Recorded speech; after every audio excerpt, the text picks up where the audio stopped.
नमस्कार, मैं हूं विवेकानंद शर्मा और आप देख रहे हैं the Vivek views. The Vivek views के इस एपिसोड में हम आपके सामने ओपिनियन पोल लेकर आए हैं अलवर जिले की रामगढ़ सीट का और साथ ही साथ नागौर जिले की खींवसर सीट का। रामगढ़ और खींवसर में क्या कुछ होने वाला है अगले 7-8 मिनट में आपके समक्ष रखने का प्रयास करता हूं। तो सबसे पहले बात करेंगे हम अलवर जिले की रामगढ़ सीट पर। वहां उपचुनाव हुआ, वहाँ के विधायक जो थे जुबेर खान, उनका निधन हो गया था, इस कारण से वो सीट हो गई खाली। और किस प्रकार का रोचक चुनाव वहाँ हुआ है। सामान्य रूप से मेवात का क्षेत्र रामगढ़ को कहा जाता है और लंबे समय से कांग्रेस पार्टी से जुबेर खान या उनकी पत्नी साफिया खान वहाँ से प्रतिनिधित्व करती रही है। वहीं दूसरी तरफ भारतीय जनता पार्टी से ज्ञानदेव आहूजा लंबे समय से, लगभग 1990 के आसपास से वहाँ राजनीति कर रहे हैं। एक प्रखर हिंदुत्व के चेहरे के रूप में ज्ञानदेव आहूजा वहाँ जाने जाते थे। वहाँ इस चुनाव में कौन जीतने वाला है, कौन मारेगा बाजी, इस पर बात करें उसके पहले पिछले 2 चुनावों की गणित समझ लेना आवश्यक है। पिछले 2 चुनाव में जो आंकड़े रहे, बहुत संक्षेप में आपके समक्ष रखता हूँ। जो चुनाव अभी 10 महीने पहले हुआ 2023 का, उसमें कांग्रेस पार्टी से जुबेर खान वहां उम्मीदवार थे। भारतीय जनता पार्टी ने उस समय टिकट दिया था ज्ञानदेव आहूजा के भतीजे जय आहूजा को, लेकिन आज़ाद समाज पार्टी से वहाँ सुखवंत सिंह मैदान में थे और मुकाबले को त्रिकोणीय बना दिया। अब ऐसे में वहाँ कांग्रेस पार्टी बहुत आसानी से चुनाव जीत गई थी। जुबेर खान को 10 महीने पहले 2023 में जो चुनाव हुआ था उसमें वोट मिले 93,765। दूसरे नंबर पर आज़ाद समाज पार्टी के सुखवंत सिंह रहे और उनको वोट मिले 74,069। भारतीय जनता पार्टी के जो उम्मीदवार थे जय आहूजा, उनको वोट मिले थे केवल 34,882। भाजपा तीसरे नंबर पर वहाँ रही और एक तरीके से भाजपा का बहुत बड़ा जो वोट बैंक था वो शिफ्ट हो गया आज़ाद समाज पार्टी के सुखवंत सिंह के साथ। सुखवंत सिंह गोविंदगढ़ जो क्षेत्र आता है रामगढ़ के भीतर, वहाँ के जो है रहने वाले हैं और अच्छा खासा संपर्क है। वोट आप देख ही रहे हैं किस प्रकार से उनको मिले हैं। लेकिन केवल ये 74,000 वोट ऐसा नहीं है कि एकदम से मिल गए। इसके पीछे क्या कारण है उसको यदि आप देखेंगे तो 2018 का जो चुनाव है उसमें सुखवंत सिंह को भारतीय जनता पार्टी ने उम्मीदवार बनाया था और उनका मुकाबला हुआ था साफिया खान से, जुबेर खान की पत्नी से।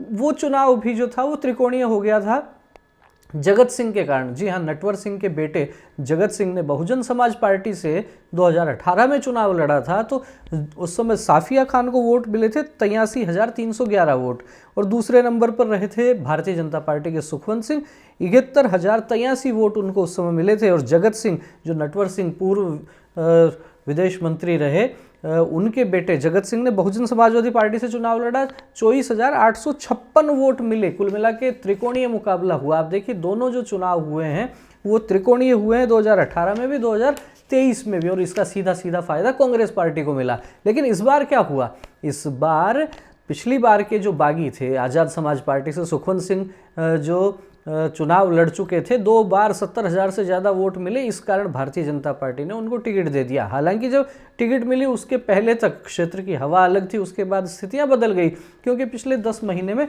जय आहूजा ने भी वहां क्षेत्र में काफ़ी काम किए थे, तो स्वाभाविक रूप से वो भी टिकट के दावेदार थे। सुखवंत सिंह 70,000 से ज़्यादा वोट 2 बार लेकर गए, वो भी टिकट के दावेदार थे। पार्टी ने सुखवंत सिंह पर भरोसा किया और टिकट उनको दिया।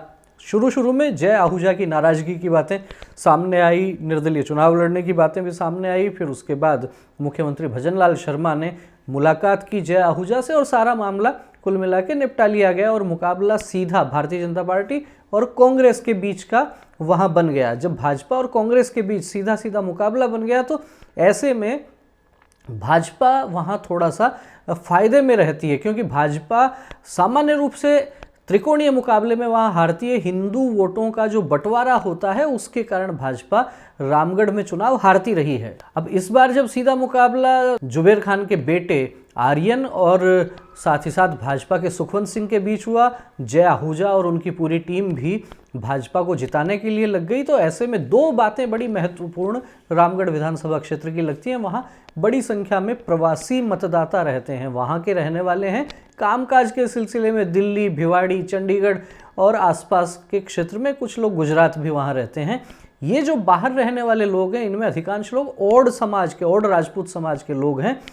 ये सामान्य रूप से भारतीय जनता पार्टी के मतदाता हैं। अब जब बात रामगढ़ विधानसभा क्षेत्र की करते हैं तो यहाँ ये समझ लेना जरूरी है कि लगभग 75,000 के आसपास मुस्लिम मतदाता वहाँ हैं, 2,10,000 के आसपास हिंदू मतदाता हैं।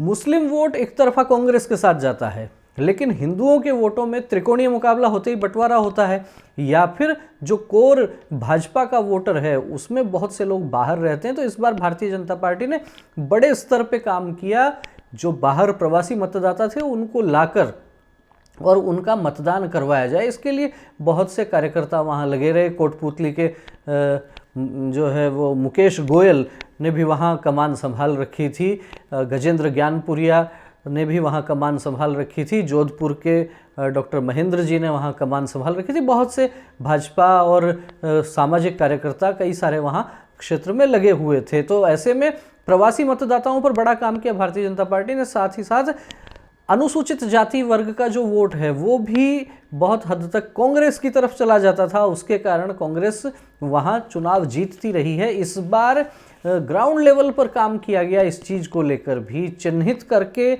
एक एक पंचायत में चिन्हित करके और वहाँ किन व्यक्तियों को भेजना है, किन नेताओं को वहाँ भेजना है, और बहुत ही जमीनी स्तर पर काम किया गया। भारतीय जनता पार्टी को इसका भी लाभ मिलेगा। तो ओपिनियन पोल की यदि बात करते हैं तो मुझे लगता है कि रामगढ़ में चूंकि इस बार मुकाबला त्रिकोणीय नहीं रहा, दूसरी बात 2 बार से सुखवंत सिंह लगातार 70,000 से अधिक वोट लेकर आ रहे हैं, ऐसे में एक सहानुभूति जनता की सुखवंत सिंह के प्रति भी मिली। एक सीधे सरल व्यक्तित्व के धनी हैं। साथ ही साथ जय आहूजा और उनकी टीम ने भी भाजपा के लिए काम किया। आनुषंगिक संगठन जो हैं, संघ विचार परिवार के संगठन हैं, वे भी जमीनी स्तर पर वहाँ काम करते रहे, क्योंकि मेवात का क्षेत्र है। तो ऐसे में इस बार मुझे ऐसा लगता है कि रामगढ़ में कमल खिलने वाला है। रामगढ़ में भाजपा चुनाव जीत सकती है, सुखवंत सिंह जो है वो विधानसभा में आ सकते हैं। और अब बात करते हैं नागौर जिले की खींवसर विधानसभा की। पूरे राजस्थान की जो हॉट सीट कही जाती है उनमें से एक सीट है खींवसर की। हनुमान बेनीवाल वहां लगातार 2008 से एक प्रभावी भूमिका में नजर आ रहे हैं। इस चुनाव में उनके भी पसीने आए हुए हैं, लेकिन इस बार क्या कुछ हो सकता है उसकी बात करें उसके पहले पिछले 2 चुनावों की यदि बात करते हैं तो ध्यान में आता है कि अभी जो 2023 में चुनाव हुआ है 10 महीने पहले, उसमें हनुमान बेनीवाल खुद आरएलपी से वहाँ प्रत्याशी थे और भारतीय जनता पार्टी से थे रेवत राम डांगा, कांग्रेस से तेजपाल मिर्धा थे। तो हनुमान बेनीवाल को वोट मिले 79,492, भाजपा के रेवत राम डांगा को वोट मिले 77,433। केवल 2,000 वोटों का अंतर रहा। 2,000 वोटों से हनुमान बेनीवाल जीत गए। यदि हनुमान बेनीवाल को पड़ने वाले वोटों में से 1,000 वोट भाजपा की तरफ आ जाता तो हो सकता है ये चुनाव भाजपा जीत जाती। कांग्रेस के तेजपाल मिर्धा बहुत पीछे रह गए, 27,763 वोट आए। और निर्दलीय चुनाव लड़ा दुर्ग सिंह ने, 15,872 वोट उनको भी आए। कांग्रेस बहुत पीछे रह गई, दुर्ग सिंह ने भी अच्छे खासे वोट लेके अपनी उपस्थिति दर्ज कराई, लेकिन हनुमान बेनीवाल के लिए संकट हो सकता था।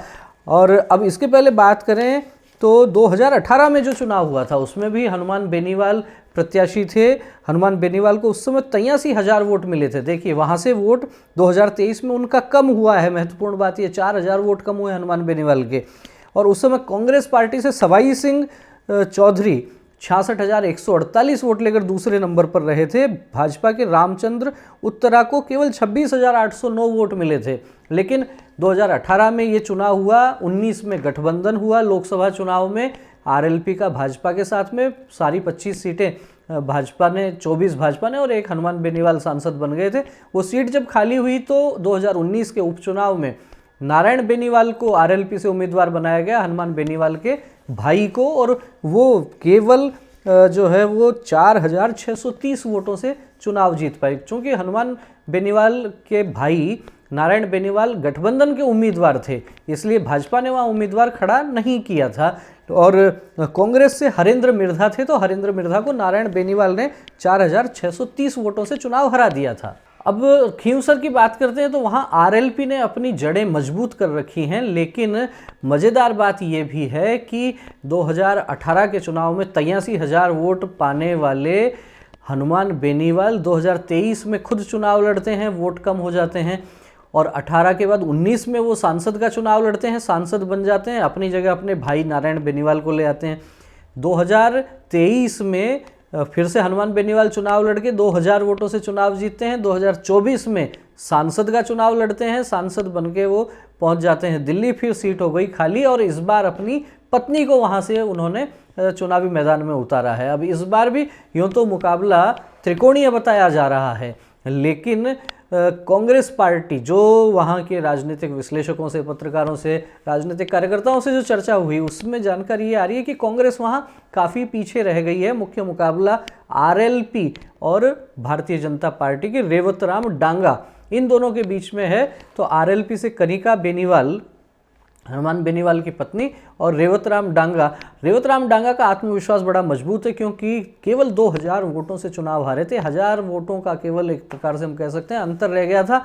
उस समय सरकार नहीं थी, इस बार सरकार भी है।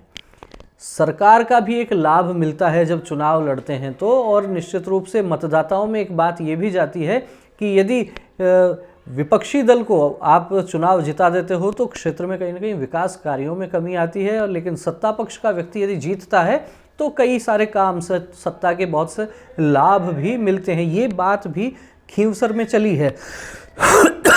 हनुमान बेनीवाल अपनी एक अलग तरह की ठसक वाली राजनीति के लिए जाने जाते हैं, युवाओं में बड़ा क्रेज है, लेकिन पाला बराबर का रेवतराम डांगा ने भी वहां बनाया हुआ है। और निश्चित रूप से हमारे ओपिनियन पोल के अनुसार ये हो सकता है कि मार्जिन बहुत अधिक नहीं रहेगा, लेकिन खींवसर में भी इस बार भारतीय जनता पार्टी चुनाव जीत सकती है। रेवतराम डांगा विधानसभा में पहुंच सकते हैं। कांग्रेस तीसरे नंबर पर वहां जाती हुई दिख रही है।